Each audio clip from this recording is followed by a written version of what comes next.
Hello friends, आज की इस वीडियो में मैं आपको इस तरीके के एम्ब्रॉयडरी वाले ब्लाउजेस को किस तरीके से कटिंग और स्टिचिंग किया जाता है ये बताने वाली हूँ। इसके लिए हम सबसे पहले अपने बैक पार्ट की कटिंग करेंगे। हमने अपने बैक और फ्रंट पार्ट को अस्तर वाले फैब्रिक पर पहले से ही कटिंग कर लिया है। सबसे पहले आपको अपने बैक पार्ट को इस तरीके से नेक के सेंटर में रखना है और बैक पार्ट की इसमें से कटिंग कर लेनी है। नेक वाले पार्ट को हम कटिंग नहीं करेंगे और इसे हम बस एक स्क्वायर बॉक्स में कटिंग करके तैयार कर लेंगे। इसी तरीके से हमें इसमें स्लीव्स को भी निकालना है। स्लीव्स में भी हमारी एम्ब्रॉयडरी है। दोनों स्लीव्स को इस तरीके से हम आपस में एक दूसरे के ऊपर रखते हुए हमारी शॉर्ट स्लीव की ड्राफ्टिंग है, हमें इसमें 3/4 स्लीव्स को स्टिच करना है। इसीलिए मैं आपको इसमें 3/4 स्लीव्स किस तरीके से कटिंग की जाती है बताने वाली हूँ। सबसे पहले आपको अपनी स्लीव्स की मार्किंग करनी है, जितनी भी लेंथ आपको रखनी है। उसके बाद में पीछे से आप इसी तरीके से शेप को मार्क कर लेंगे और इसका जो स्लीव राउंड है यहाँ से हम मार्क करके इस वाली साइड में मार्क कर लेंगे। इसके बाद में इन मार्किंग्स को आपको आर्म होल वाले साइड से मिला देना है। इस तरीके से आपकी छोटी ड्राफ्टिंग से ही आप बड़ी स्लीव्स को कटिंग कर पाएंगे। अब हम हमारी मार्किंग को कटिंग कर लेते हैं।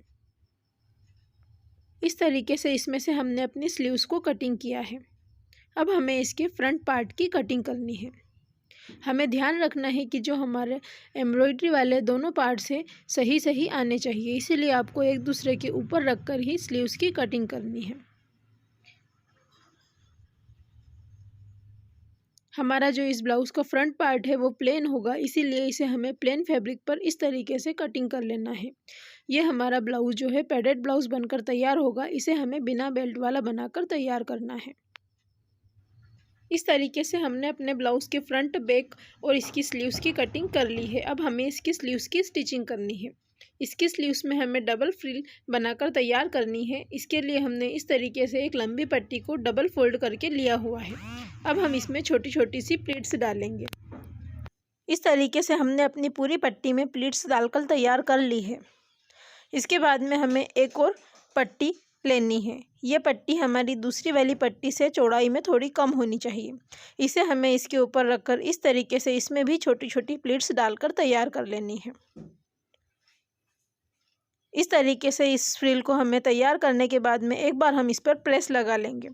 प्रेस लगाने के बाद में हम इसे हमारी स्लीव्स के साथ में इस तरीके से स्टिच करेंगे।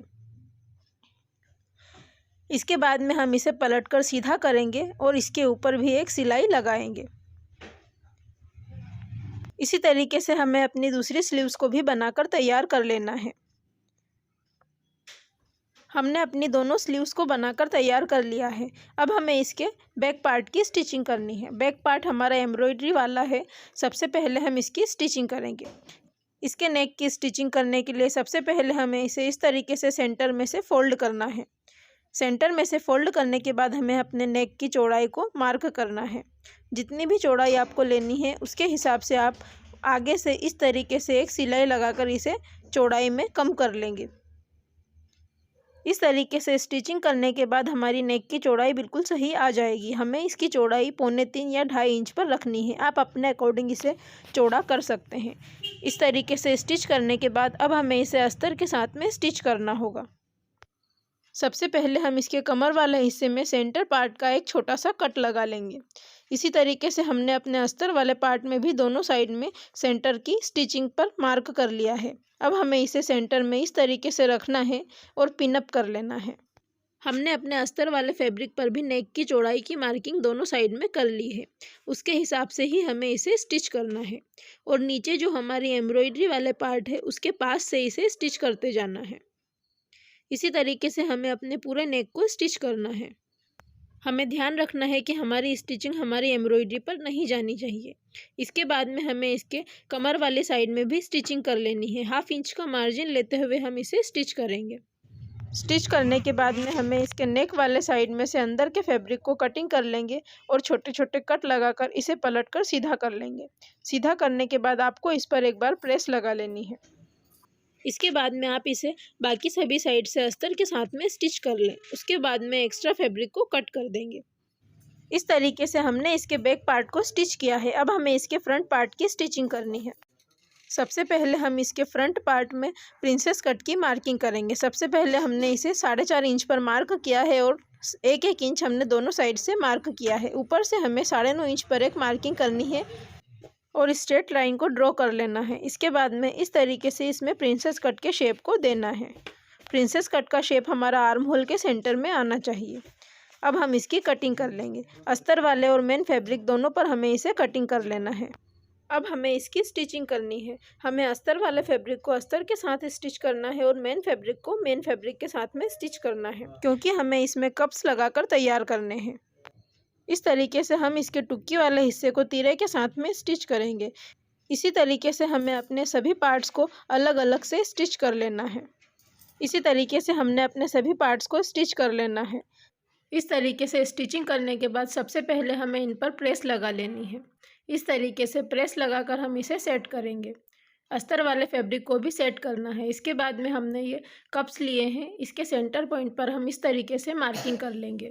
मार्किंग करने के बाद हमें अपने कप को ब्लाउज़ के साथ में अटैच करना है। इसके लिए सबसे पहले हमें शोल्डर वाली जगह पर से 9.5 इंच पर एक मार्किंग करनी है और इस मार्किंग को हमारे कप के सेंटर पॉइंट से मिलाते हुए यहाँ पर इसे टक कर लेना है। सुई धागे की हेल्प से हम इसमें इसे स्टिच करेंगे। इस तरीके से हमने अपने कप को हमारे मेन फैब्रिक के साथ में स्टिच कर लिया है। इसी तरीके से दोनों पार्ट्स में हमें इसे स्टिच कर लेना है। अब हमें इसके साथ में अस्तर को अटैच करना है। उसके लिए सबसे पहले हमें अपने टक्स वाली मार्किंग को एक साथ रखना है और नीचे कमर वाले हिस्से में 1/2 इंच का मार्जिन लेते हुए एक सिलाई लगा लेनी है। इस तरीके से स्टिच करने के बाद हम इसे पलटकर अंदर की तरफ सीधा करेंगे और इसे अस्तर के साथ में तीनों तरफ से स्टिच कर लेंगे। हमें इसके अस्तर को ढीला छोड़ते हुए स्टिचिंग करनी है ताकि इसमें खिंचाव ना हो। इस तरीके से दोनों को स्टिच करने के बाद में हमें इसमें नेक को मार्किंग करना है। हमारे फ्रंट नेक की मार्किंग कर लेंगे। 2.5 इंच पर हमें इसकी चौड़ाई को मार्क करना है और जितनी भी आपको नेक की लेंथ रखनी है उससे 1/2 इंच एक्स्ट्रा लेते हुए इस तरीके से नेक की मार्किंग कर लेंगे और गोलाई में शेप देंगे। इस तरीके से पहले हम स्क्वायर बॉक्स बनाएंगे और गोलाई में शेप देते हुए अपने नेक को मार्क करना है। मार्क करने के बाद इस तरीके से हमने अपने नेक को कटिंग कर लिया है। अब हमें इसके फ्रंट नेक को भी स्टिच करके तैयार कर लेना है। इस तरीके से हमने अपने डिज़ाइनर ब्लाउज़ को बनाकर तैयार किया है। अगर आपको हमारी वीडियो पसंद आई हो तो प्लीज़ हमारे चैनल को सब्सक्राइब करें और वीडियो को लाइक और शेयर करना ना भूलें। Thank you for watching.